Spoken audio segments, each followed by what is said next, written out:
Ses parents l'ont marié au chien d'un milliardaire au prix de 12 millions. Voici comment tout a commencé. Dans un pauvre quartier, vivait Blessing, une jeune fille de 16 ans, seule fille parmi 6 enfants. Dans sa famille, être une fille était une malédiction. Ses frères avaient des uniformes, des livres, des rêves. Mais elle, un chiffon, un seau, des corvées interminables. Chaque matin, Blessing se levait avant l'aube pour cuisiner, nettoyer, préparer le repas pour ses frères. Il ne disait jamais merci. Elle ne savait pas lire, n'avait jamais vu une salle de classe. Quand Blessing avait supplié sa mère pour l'école, celle-ci l'avait giflé. « Qui nourrira tes frères ?» Les filles, lui avait-on dit, étaient faites pour se marier, pas pour rêver. Blessing avait appris à obéir, à nettoyer, à taire ses espoirs. Elle dormait sur un tapis déchiré et humide, pendant que ses frères avaient des lits. Ses repas, des restes froids, parfois touchés par les mouches. « Les animaux mangent pire », disait son père. Personne ne célébrait son anniversaire. Personne ne la prenait dans ses bras. Pourtant, Blessing rêvait qu'un jour sa mère l'enlacerait, que son père dirait « Je suis fier de toi ». Tout changea quand Collins, son frère aîné, tomba malade. Il gémissait, vomissait, s'effondrait.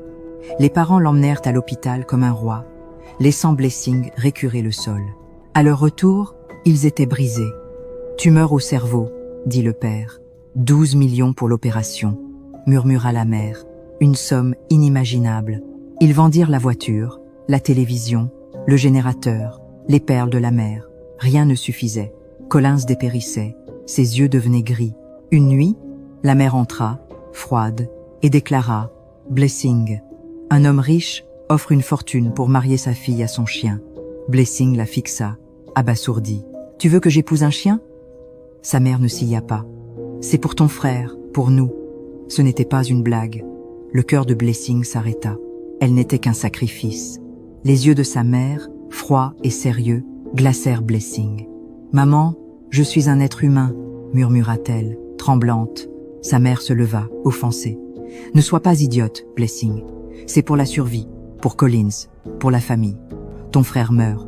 Et toi, tu restes là à ne rien faire ?» Les larmes coulaient, mais elle ignora les supplications de sa fille.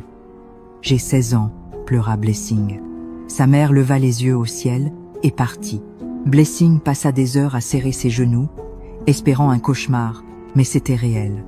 Le lendemain, le père appela Blessing au salon.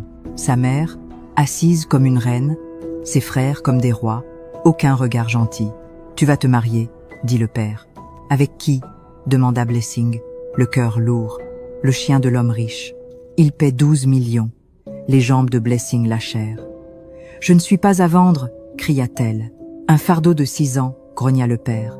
Sa mère, froide, ajouta « Sois reconnaissante, tu seras utile. » Ces mots brisèrent Blessing. Elle essaya de fuir, mais son père la gifla, sa lèvre saigna. « Tu iras !»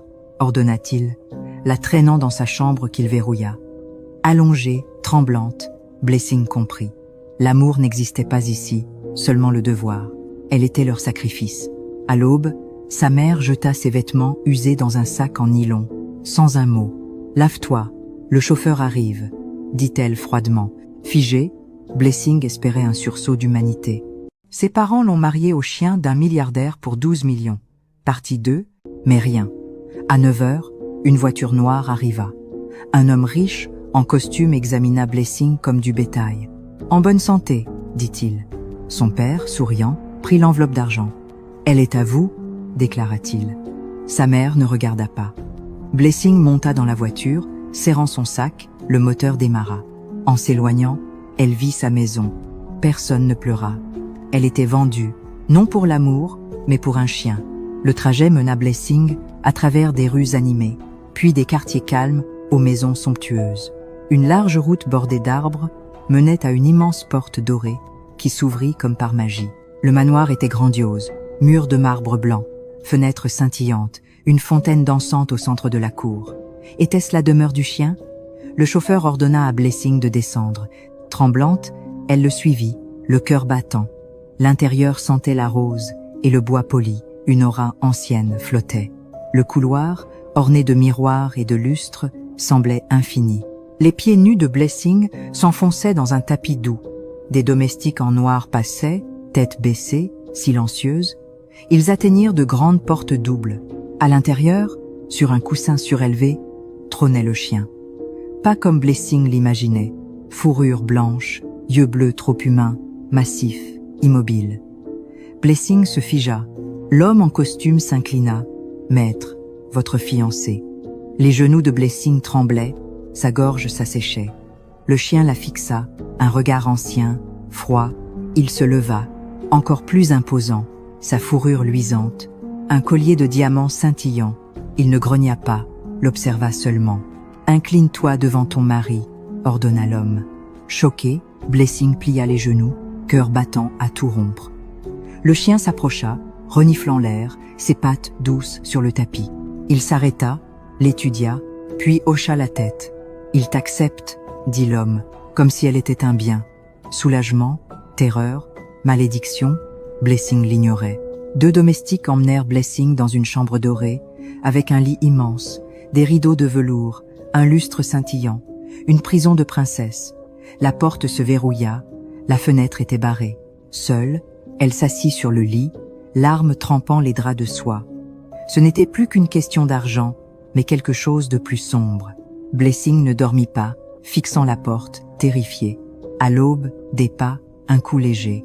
Une jeune femme en noir et blanc entra, visage impassible, yeux fatigués. Mera, qui semblait plus âgée que ses 20 ans, marquée par ce qu'elle avait vu. « Bonjour, je suis ici pour expliquer les règles », dit-elle doucement, posant un plateau de pain, œufs et fruits. 3 règles. Ne quitte pas ta chambre sans permission, n'essaie pas de fuir, obéis toujours au maître. « Le chien ?» demanda Blessing. Mera hocha la tête, lèvres pincées. Ses parents l'ont marié au chien d'un milliardaire, pour 12 millions. Partie 3. Ce n'est pas juste un chien, n'est-ce pas? Murmura Blessing. Un sourire triste apparut sur le visage de Mera. Non, il est maudit. Seule une fille qu'il aime vraiment peut briser le sort. Le cœur de Blessing se serra. Pourquoi moi? Il t'a choisi, ton esprit lui donne espoir, répondit Mera. Espoir? Ce mot sonnait faux ici. Si je suis les règles, tu seras en sécurité, peut être libre si tu brises la malédiction. Libre semblait un mensonge, mais Blessing n'avait pas le choix. Mera partit, ajoutant « Cet endroit est plus sûr que l'extérieur ». La porte se verrouilla. Blessing fixait le plateau, le miroir doré, les rideaux de velours, perdus dans ce cauchemar. Le lendemain, l'odeur des roses et du pain cuit réveilla Blessing. Elle ouvrit les yeux, espérant sa hutte, mais le marbre et les rideaux lui rappelèrent. Elle était mariée à un chien. Mera revint, plus douce, tenant une robe bleue en soie ornée de perles. « Le maître veut marcher avec toi dans le jardin de l'Est. » Blessing hésita, puis prit la robe, si différente de ses haillons. Mera l'aida à s'habiller, brossa ses cheveux, les attacha d'un ruban. Blessing bougeait comme dans un rêve étranger. Le couloir, silencieux, scintillait de lustres et de tableaux dorés. Dehors, le soleil enveloppa Blessing, le jardin vibrant de roses cramoisies, ivoire, doré. L'air, chargé de parfums, semblait ancien, profond. Quel était cet endroit? Que l'attendait-il aujourd'hui? Au centre du jardin, parmi les roses, le chien attendait Blessing. Fourrure blanche luisante, chaîne dorée au cou, yeux bleus hantés, fixant le ciel. En la voyant, il se leva. Une voix grave résonna dans l'esprit de Blessing. « Tu as peur de moi ». Elle recula, choquée. « Tu parles ?» Seulement à celle choisie pour briser ma malédiction. Le cœur de Blessing battait fort. « Tu n'es pas un chien !» Il baissa la tête, honteux. « J'étais un prince, Kota des Banrem, fier, cruel, maudit pour mon cœur dur. » Le nom portait un poids ancien. « Kota !» répéta Blessing. Il s'arrêta près d'une rose rouge, les préférées de ma mère, plantée avant sa mort. « Que s'est-il passé ?»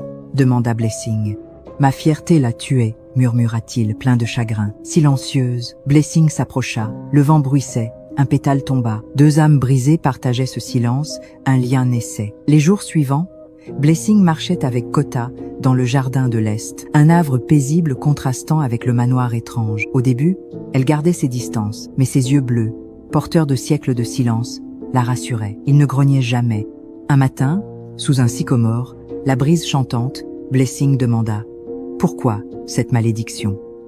Kota fixa le ciel. J'ai brisé le cœur d'une fille qui m'aimait. Je l'ai moquée, rejetée. Sa mère, une sorcière, m'a maudit après que j'ai chassé une mendiante, la traitant de laide. Sa voix était lasse. Je resterai une bête, jusqu'à ce qu'une personne ayant plus souffert que moi me voie s'enfuir.